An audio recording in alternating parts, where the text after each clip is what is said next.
All right, let's talk about the amount of bubbles, per X amount of gallons of water. I know people got their own little ratios. I've seen some off-the-wall stuff having like 1 watt per gallon, but not all air pumps are created equal when it comes to the amount of air that they push per watt. So that it makes absolutely no sense to me.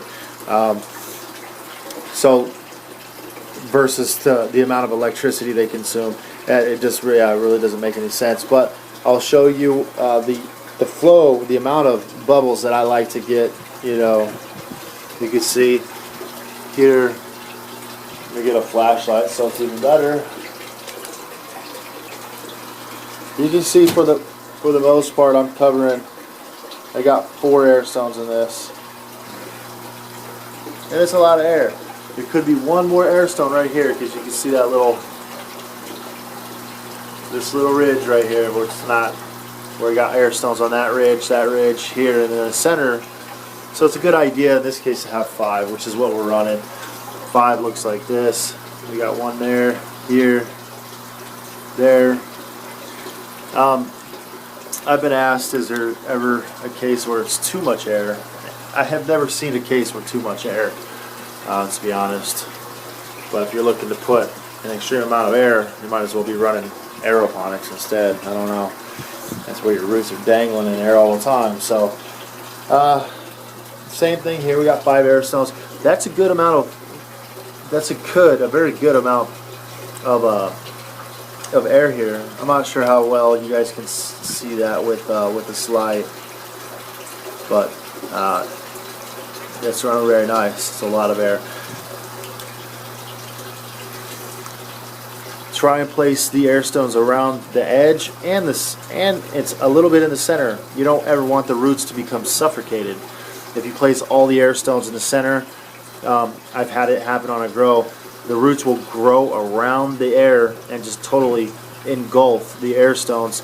And when you lift up the pot, the air stones and everything just come out like one big clump. And you're like, wow, what the hell happened? Basically, at that point, it's like survival of the fittest.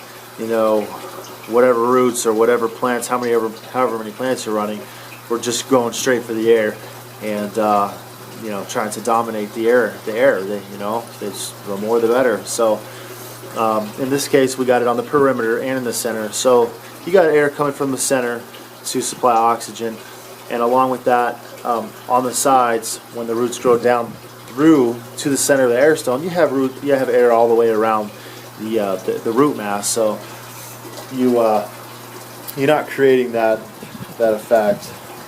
So this is basically how I like to look, and everything looks pretty equal.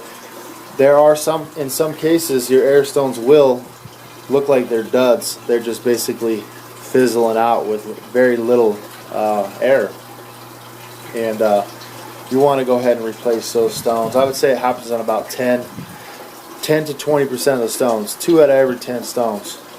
In this case, these are stones that have already been used, so I know work well. They were all pre-soaked in H2O2 hydrogen peroxide for about 5 days, emptied out, and then done again for probably about another 4 or 5 days. So right now they're good. They were rinsed off really well. They probably sat for about a day or 2 in just some hot water. Got them all good again. Ready for the next run. There we go. That's AP60. So that is one AP60 running 14 air stones total between the 3 containers, and each container is 10 gallons, to the bottom of the net pot. All right, that's my little tip. I don't know if you guys can formulate some kind of ratio per gallon of water. I think that's unnecessary. If you can look at the water and see that there's enough air, that you should be good enough. All right, peace.